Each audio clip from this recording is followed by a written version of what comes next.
O tempo do ajuntamento.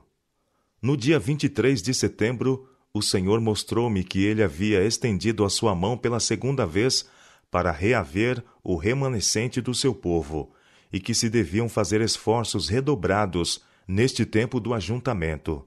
Na dispersão, Israel fora castigado e maltratado, mas agora, no tempo do ajuntamento, Deus sarará o seu povo e o unirá. Na dispersão, fizeram-se esforços para espalhar a verdade com pouco êxito, pouco ou nada tendo sido conseguido.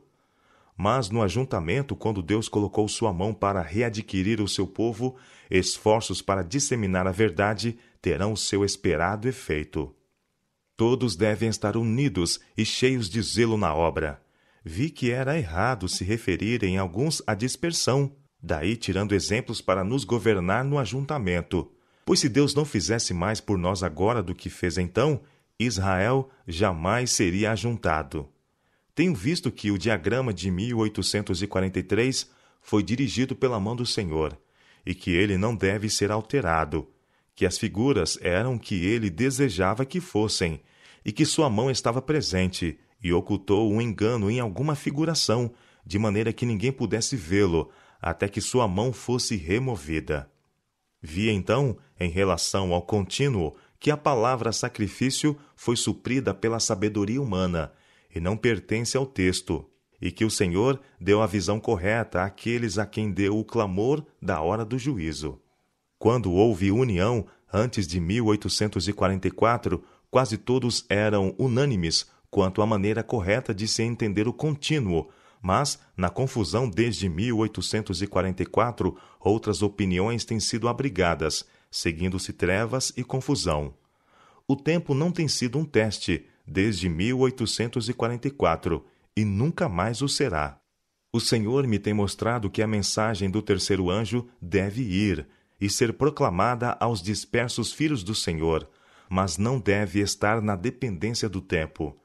Vi que alguns estavam conseguindo um falso excitamento, despertado por pregar em tempo. Mas a mensagem do terceiro anjo é mais forte do que o tempo possa ser. Vi que esta mensagem pode sustentar o seu próprio fundamento e não necessita de tempo para fortalecê-la, e que ela irá em grande poder e fará a sua obra e será abreviada em justiça. Foi-me indicados, então, alguns que estão em grande erro de crer que é seu dever ir à antiga Jerusalém, entendendo que tem uma obra a fazer ali antes que o Senhor venha. Tal opinião é de molde a afastar a mente e o interesse da presente obra do Senhor sob a mensagem do terceiro anjo, pois os que pensam que devem, não obstante ir à velha Jerusalém, terão sua mente posta ali, e os seus recursos serão tirados da causa da verdade presente, para permitir a eles e outros estar ali. Vi que tal missão não realizaria nenhum bem real, que levaria um bom espaço de tempo para levar alguns judeus a se tornarem crentes mesmo na primeira vinda de Cristo, quanto mais no seu segundo advento. Vi que Satanás havia enganado sobremodo alguns neste ponto e que as almas a todo o redor deles, neste país, poderiam ser ajudadas por eles e levadas a guardar os mandamentos de Deus, mas foram, deixando-as perecer. Vi também que a velha Jerusalém jamais seria reconstruída e que Satanás estava fazendo o máximo para levar a mente dos filhos do Senhor para essas coisas agora, no tempo do ajuntamento, impedindo-os de dedicar todo o seu interesse à presente obra do Senhor, levando-os assim a negligenciarem a necessária preparação para o dia do Senhor. Prezado ouvinte, o senso do dever para com meus irmãos e minhas irmãs e o desejo de que o sangue das almas não seja encontrado em meus vestidos impelem-me a escrever esta pequena obra. Estou ciente da incredulidade existente no espírito das multidões com respeito às visões, como também de que muitos que professam estar aguardando a Cristo e ensina que estamos vivendo nos últimos dias, consideram-na como vindas de Satanás. Desse modo, espero oposição, e não tivesse eu sentido que o Senhor requereu isto de mim, não teria tornado públicas as minhas visões, dado que elas provavelmente atrairão o ódio e o escárnio de alguns. Mas eu temo a Deus mais que ao homem. Quando o Senhor no início me deu mensagens para levar a seu povo, foi-me difícil apresentá-las, e muitas vezes eu as amenizei e as tornei mais suaves pelo temor de ferir a alguém. Foi uma grande prova declarar-lhes as mensagens como o Senhor mas entregou. Eu não compreendia que estava sendo infiel e não via o pecado e o perigo de tal procedimento até que fui levada em visão à presença de Jesus. Ele me olhou com o senho carregado e desviou de mim o seu rosto. Não é possível descrever o terror e a agonia que senti. Caí sobre o meu rosto diante dele, mas não tive força para proferir uma só palavra. Oh, como ansiei ser coberta e ocultada daquela fronte severa!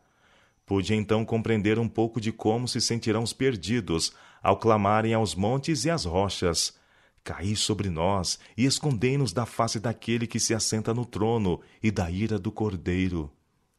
Nesta ocasião, um anjo mandou-me levantar, e o quadro que meus olhos enfrentaram dificilmente poderá ser descrito.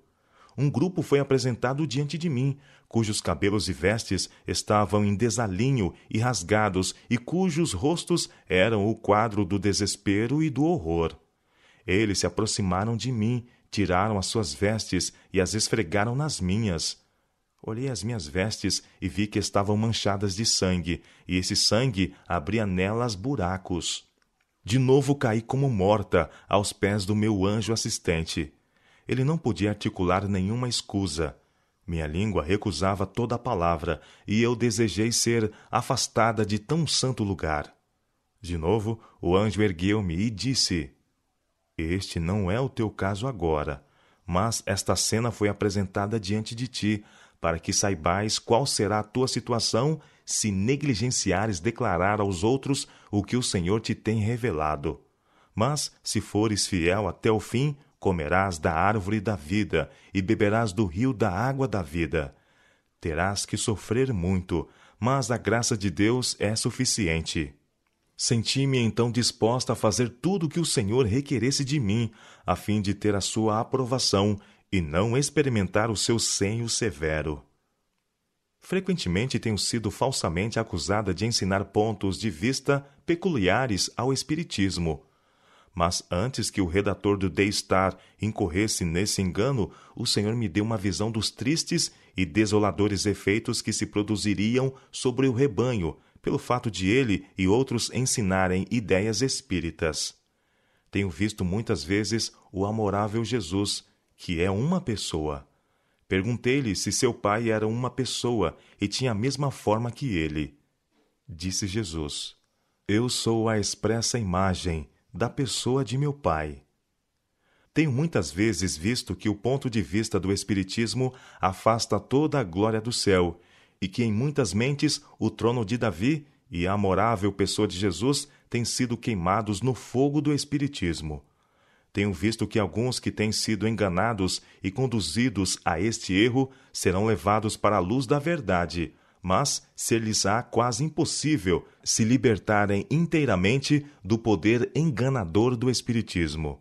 Tais pessoas devem fazer uma obra integral, confessando seus erros e abandonando-os para sempre. Recomendo, caro ouvinte, a palavra de Deus como regra de vossa fé e prática. Por essa palavra seremos julgados.